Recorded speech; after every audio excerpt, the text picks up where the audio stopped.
আজকে বানাবো মোচা দিয়ে কুচো চিংড়ির পাতুরি। এখানে আমি একটা মিডিয়াম সাইজের মোচা নিয়েছি। মোচাটাকে ভালো করে পরিষ্কার করে নেবো। পরিষ্কার করে ছোট ছোট করে কেটে এখানে একটু হলুদ জলে ভিজিয়ে রাখবো। তারপরে মোচাটাকে সেদ্ধ হতে দেবো। ততক্ষণ একটা মশলা বানিয়ে নেবো। সর্ষে, পোস্ত, কাজু, কাঁচা লঙ্কা আর এখানে একটু নারকেল নিয়েছি। ভালো করে এটাকে বেটে সাইড করে রাখবো।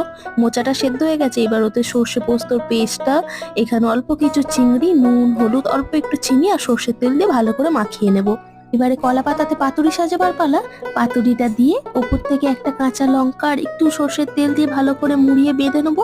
বাঁধা হয়ে গেলে কড়াইতে সাদা তেল গরম করেছি, সাদা তেল গরম করে পাতুরিগুলো দিয়ে দেবো।